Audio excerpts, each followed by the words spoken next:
Chez les chats asymptomatiques, le coronavirus entérique félin se réplique majoritairement dans les cellules intestinales et persiste dans le côlon. Chez les chats atteints de la PIF, l'infection est, à l'inverse, essentiellement systémique.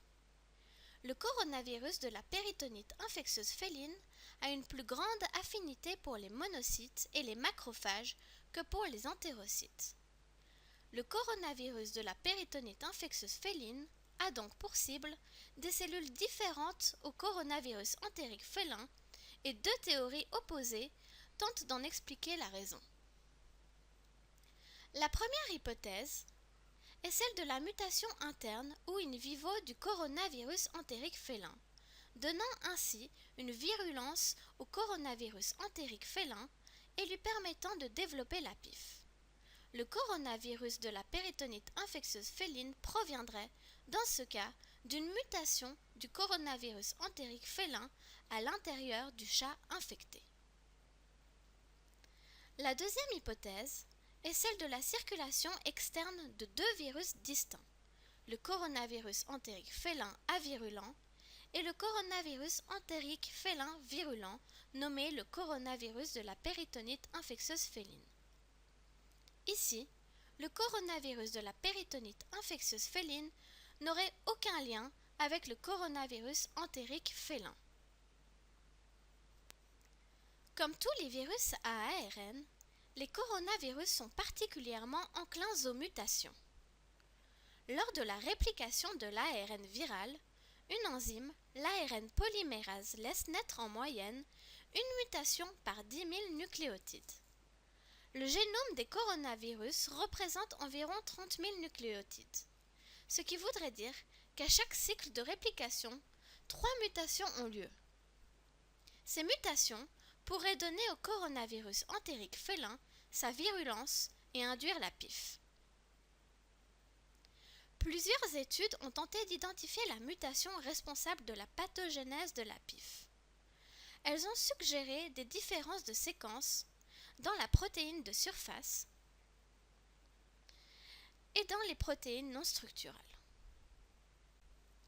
L'infection des macrophages est un facteur de virulence essentiel dans la pathogénèse de la PIF.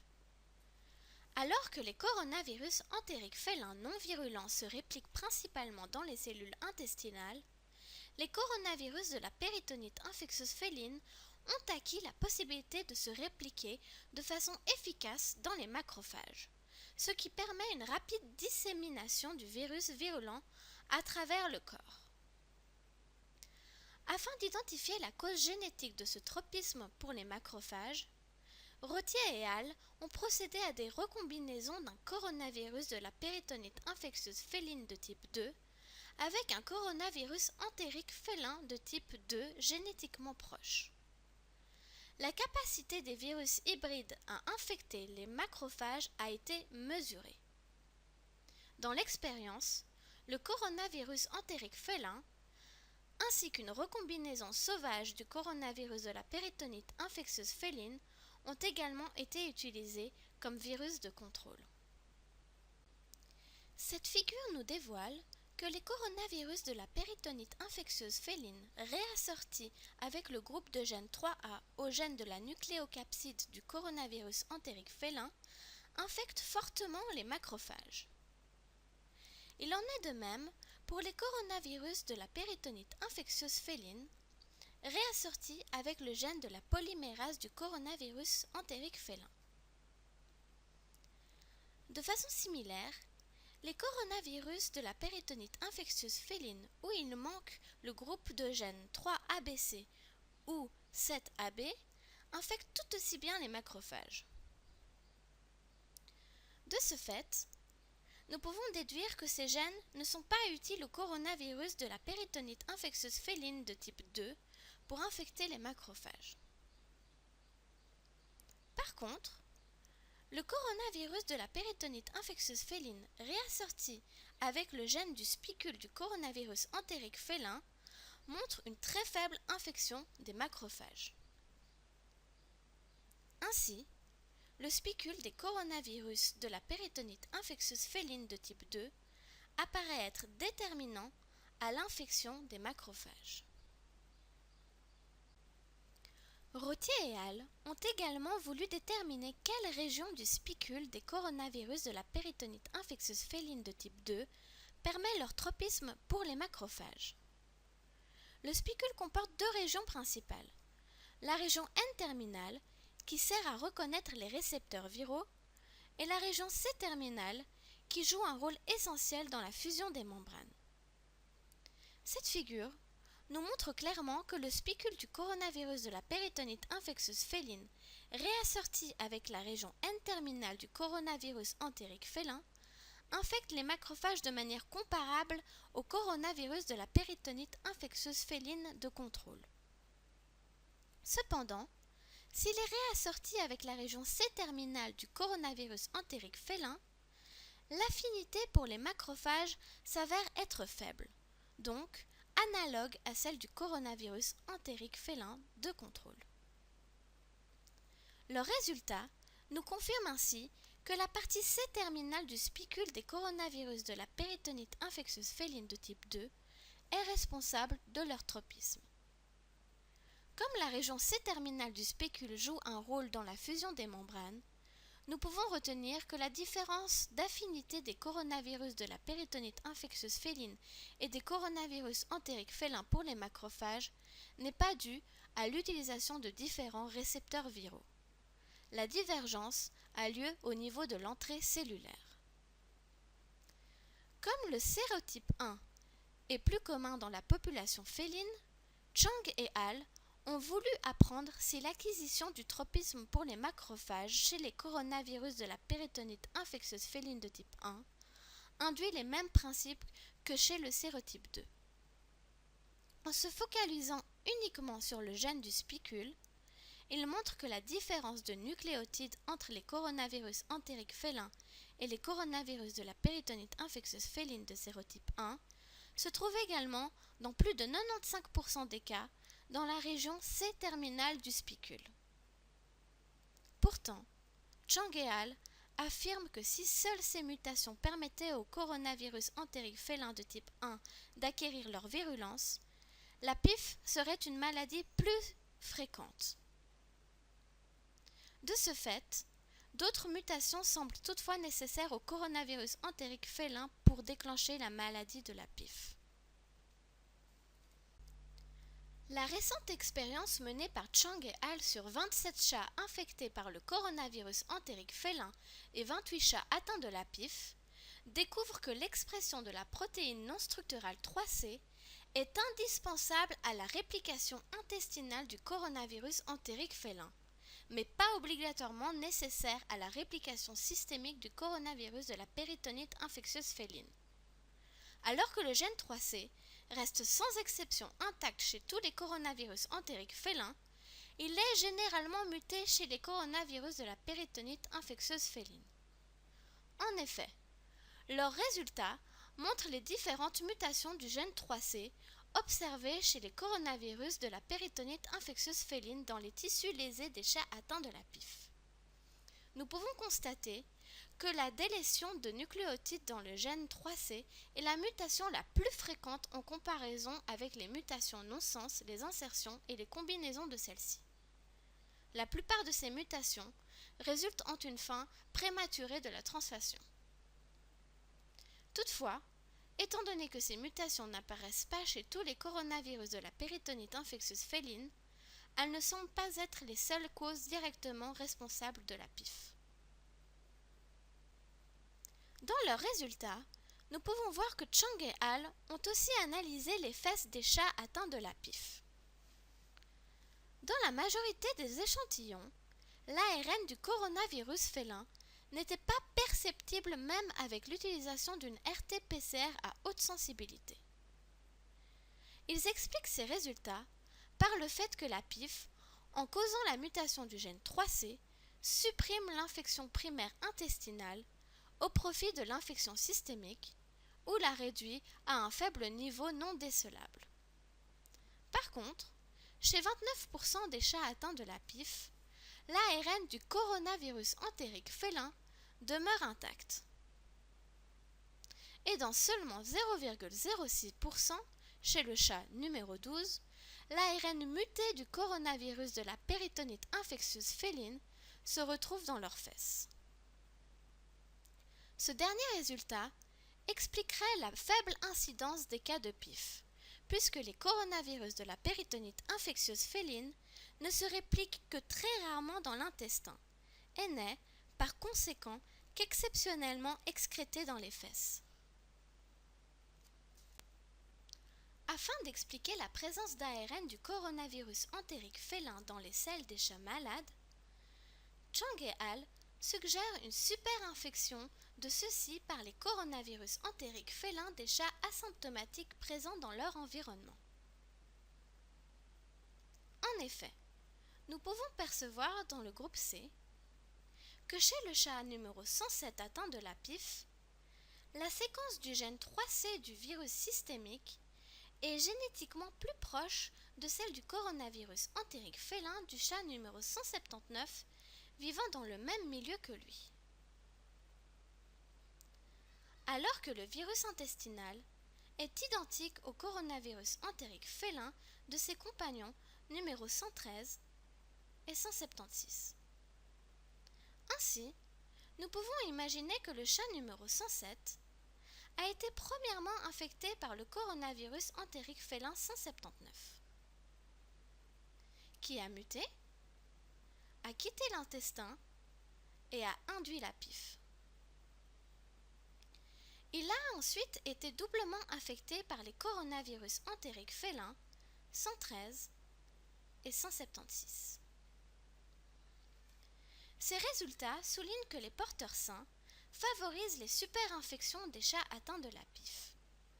Néanmoins, ces superinfections ne contribuent pas à la pathogenèse de la PIF. En conséquence, les porteurs sains peuvent représenter une source de confusion importante dans l'interprétation des données épidémiologiques et moléculaires de la maladie.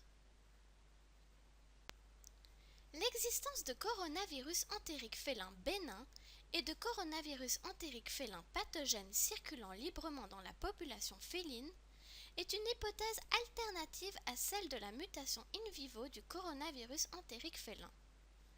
Elle est moins populaire du fait que la PIF survient de manière sporadique et que les épidémies à l'intérieur des populations félines domestiques sont peu fréquentes. Néanmoins, quelques analyses phylogénétiques et quelques comparaisons post-mortem entre les coronavirus félins intestinaux et systémiques remettent en question la théorie de la mutation. Afin de voir si deux formes génétiquement distinctes de coronavirus entérique félin coexistent dans l'environnement, une avirulente et une virulente, Brown et al. Ont effectué des analyses épidémiologiques et moléculaires sur les séquences virales de 4 gènes du coronavirus félin chez des chats infectés cliniquement sains et des chats atteints de la PIF. Les chats, provenant des fermes du Maryland ou des hôpitaux vétérinaires de la région, ont soit été suspectés d'avoir la PIF, soit ont été en contact avec des chats malades. Les analyses phylogénétiques, c'est-à-dire l'étude des relations de parenté entre les gènes des virus présents, démontrent que 3 des 4 gènes des chats sains infectés par le coronavirus entérique félin détiennent des caractéristiques monophylétiques qui sont distinctes des chats atteints de la PIF. La monophylie entre les gènes des chats asymptomatiques signifie que les gènes des coronavirus entériques félins ont une souche commune, qui est phylogénétiquement différente de celle des coronavirus de la péritonite infectieuse féline. La monophylie présente dans ces 3 gènes soutient l'hypothèse de la circulation de 2 virus génétiquement différents, car les coronavirus entériques félins avirulents n'induisent aucun symptôme et les coronavirus entériques félins virulents ou coronavirus de la péritonite infectieuse féline déclenchent, eux, la PIF. Bien qu'un fort signal phylogénétique différencie les cas de PIF des cas asymptomatiques, Brown et al. Ont cependant observé que la séquence virale du gène de polymérase 1A exprime un caractère paraphylétique contrairement aux 3 autres gènes. Comme l'illustre la partie A, La paraphilie révélée dans un des 4 gènes dévoile que les coronavirus entériques félins seraient génétiquement liés au coronavirus de la péritonite infectieuse féline du même environnement, et soutiendrait donc la théorie de la mutation. A l'inverse, la monophylie visible dans la partie B est confirmée dans 3 des 4 gènes. Elle sépare distinctement les coronavirus entériques félins des coronavirus de la péritonite infectieuse féline et soutient la théorie de l'existence de 2 virus génétiquement différents. Comme nous l'avons déjà évoqué à plusieurs reprises, bien que l'infection bénigne avec le coronavirus entérique félin montre une légère virémie, elle est largement limitée aux intestins, en opposition au coronavirus de la péritonite infectieuse féline qui se dissémine à haute concentration dans le corps des chats malades. Suite à ces découvertes, Dye et Siddle ont fait une comparaison post-mortem de l'ARN viral présent dans le jéjunum d'un chat atteint de la PIF avec celui présent dans son foie et avec un coronavirus de la péritonite infectieuse féline de type 2. Ceci leur permet de déterminer si le virus intestinal est réellement différent du non intestinal lors de la PIF ou s'il s'agit du même virus. Il est intéressant de noter que les séquences de nucléotides et d'acides aminés du coronavirus félin présent dans le jéjunum du chat et du coronavirus félin présent dans son foie sont identiques à 100%. Il s'agirait donc du même virus. De plus, la comparaison du coronavirus félin présent dans le jéjunum du chat avec le coronavirus de la péritonite infectieuse féline de contrôle révèle que les acides aminés de la plupart des protéines structurales et non structurales sont conservés à plus de 90%. Les seules différences entre eux se trouvent dans la protéine S et dans les gènes 3A et 3B. Sachant que 80 à 90% des coronavirus félins sont du sérotype 1, le coronavirus félin présent dans le jéjunum du chat l'est probablement aussi, ce qui expliquerait la diversité avec le gène S du coronavirus de la péritonite infectieuse féline de contrôle. Concernant les gènes 3A et 3B, la différence est due à une délétion de 65 acides aminés chez le coronavirus de la péritonite infectieuse féline de contrôle, qui a vraisemblablement eu lieu durant ses passages dans les cultures cellulaires. Par contre, le gène 3C est défectueux chez les 2 virus, alors que le gène 7B est intact. Ainsi, tous ces résultats sont en forte opposition à la théorie de la mutation interne. Cependant, Dye et Siddle nous rappellent qu'un autre facteur particulier pourrait expliquer ces résultats. En effet, il est possible qu'une seconde population virale minoritaire, par exemple celle des coronavirus entériques félins avirulents présentes dans le jéjunum du chat, n'ait pas été diagnostiquée à cause de sa faible concentration. Effectivement, en fin de stade de la PIF, les coronavirus de la péritonite infectieuse féline sont capables de se répliquer de manière incontrôlable et migrent à nouveau dans l'intestin, où leur concentration virale peut excéder celle des coronavirus entériques félins intestinaux.